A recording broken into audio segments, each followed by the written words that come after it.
Yellow just blocking in the house in my road. Gotta make her put it on. She don't like wearing clothes. Just left Concord, North Carolina. I was licking on booty and a whole lot of vagina. Eat a booze with some ice cream. She'll remember you. Ice Cube make it chip like the winter do. City with the crew. I gotta get some food. I see you looking like you do. Had to make a move.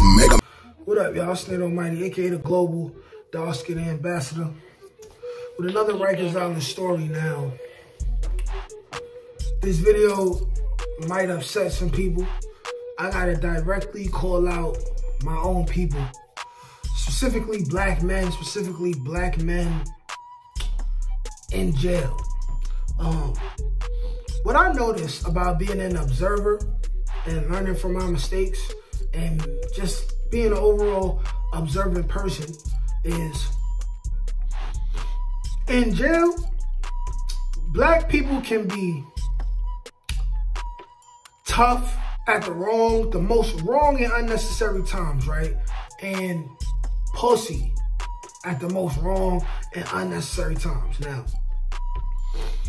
I'm referring to back when I was in One Lower. You know, I got the story where I said, you know, the regime changed and the Trinitarios started getting deep and they started getting on like they racist vibes.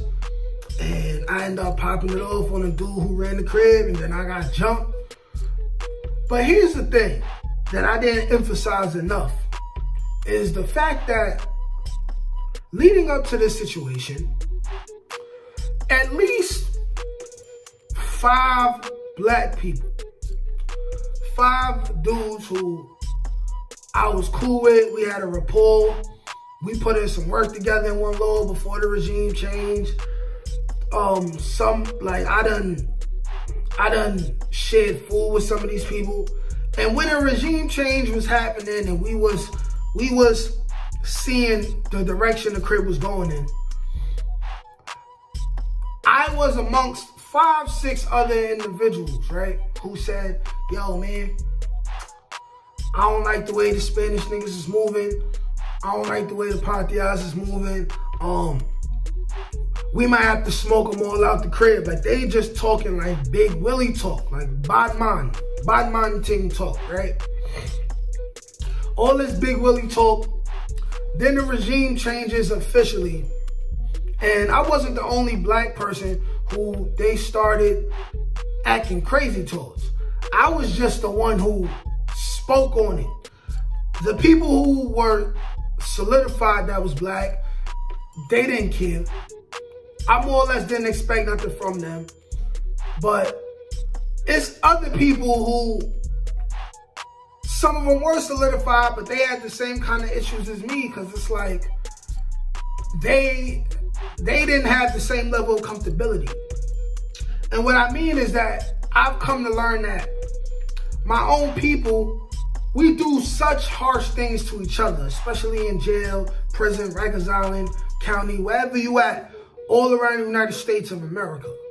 We do all this foul stuff to each other. We so quick to attack each other, extort each other, steal from each other, beat on each other, our own people. But when people who we deem as not us, and this could be police outside in the town, this could be police inside of jail, this could be just white people in general, but more specifically, when the Trinitarios / patrias started to violate, right? Everybody's so tough until they was confronted with real adversaries. And basically, besides one person who was kind of like trying to hold people back, but he was one person and he wasn't swinging on nobody. So did he really want the funk? No. Besides that one person who was kind of trying to hold people back, I literally got beat on. I'm talking about lumped up, bloody nose, jaw feeling like it was fractured. Like I said, lumped up. I'm talking about like 2-3 knots back of my head, speed knot on my forehead. You know what I mean? Eyes slightly closed, stomped out. You ever got stomped out You ever got stomped out so bad that for the next couple days, you could literally like feel like one of your butt cheeks is really like sore, like it really got a bruise on it. And you know, like I'm too dark to just, first of all, it's no mirrors where I would even be able to see the angle of my buns, but you know for a fact that your buns is literally bruised because you was getting kicked in your ass, like, and literally, like 6 to 10 patrias. One of them, I even found out right before that situation happened, was 25 years old, but you know, he got locked up. He didn't have no ID on him. He told them he was Rikers Island adolescent age. He had a plan to meet somebody who was one of his homeboys or something like that. I don't know. But dude was literally 25, looked 25, big, deep mustache, big ass head, like this dude, you know what I'm saying? Like, I'm talking about, like, I'm shaking, like I snuffed one, I looked one way, get snuffed the other way, get snuffed another way. I end up on the floor, they stomping on me, I'm covering my head, I'm jumping up, I'm swinging, I'm getting knocked back down to the floor over and over again. I'm grabbing people's legs while I'm on the floor, trying to drag people to the ground so I could put them in a headlock. I'm trying to put somebody in the headlock. I'm getting decked in the face and the head, everything, right? Had it been some type of knife, some type of shank going on in the house, that would have been it for me. And you know what my own black brothers did? They locked in as soon as police told them to lock in. That's what they did. They locked in. Meanwhile, I'm fighting with 6 to 10 patrias, getting my boots spanked. It's impossible to win in this type of situation unless you're Floyd, Bruce Lee. You know what I'm saying?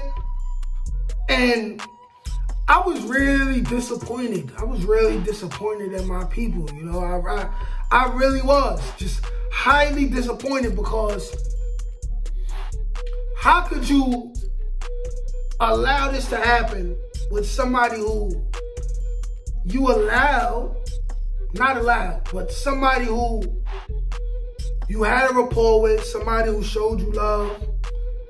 Before the jumping even happened, dudes was already trying to conspire to have a hostile takeover of the crib and pack up all the Trinitarios and get them out of there.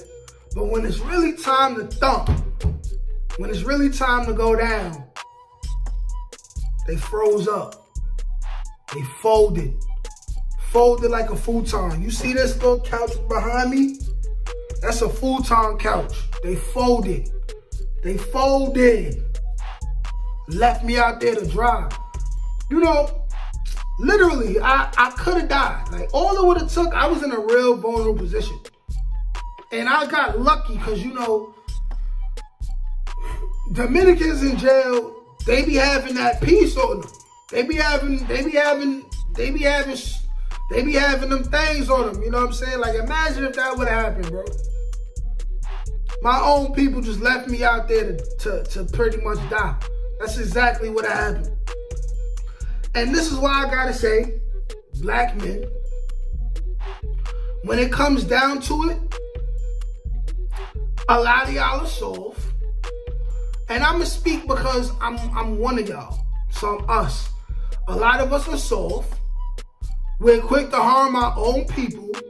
But when we faced with real adversity by people who we deem as not us, a lot of us fold. A lot of us, and this is just like Black Panthers, Nation of Islam, any major black organization. Y'all either allow yourselves to get infiltrated by the enemy, or you sell your own out to the enemy in order for another one of y'all to come up because of your ego, because of your insecurities in your heart. They left me out to dry, man. They really did. And you know, some of these people I never seen again. A couple others I seen up north. Walked right past them. Never spoke to them again. Why? Because I can't respect you. I can't trust you. I thought we was cool. I thought we was all in this together. I thought this was a black man thing, but really it's a opportunistic thing. They wasn't really there for me. And this happened because nobody I personally knew, like, from the town was in this house. I know, like, had I been there with people, if Smooth Killer would have been there, would have been different. If T-Roy had been there, it'd been different. Bow Wow had been there, it'd been different. If L Boogie would have been there, it'd been different. You know, if Drewski would have been there, it'd have been different. But they really left me out to dry because they was scared. They was scared. They was pussy. You know what I'm saying? And this is by no means is an attack on the Trinitarios. They did what they were supposed to do. I attacked one of theirs. They handled the situation. But I just felt let down and disgusted by my own people, because if it's adversaries and both sides are black, had I snuffed a black person who was a high-ranking gang member in this same house, had I snuffed him, a whole bunch of other black people would have jumped in on his behalf and jumped me. And it may be even people who were on my side who also had issues with the black gang members would have jumped in on my side. But when it's real smoke, when it's real mess hole, when it's real static, and it's against people who not us, they folded. Lesson learned is, you can't trust nobody. And even when you think you can, you still gotta prepare to be let down. You still gotta learn to protect your own self. Because you never really know for sure if your own people got your back. Like, share, comment, subscribe. Peace.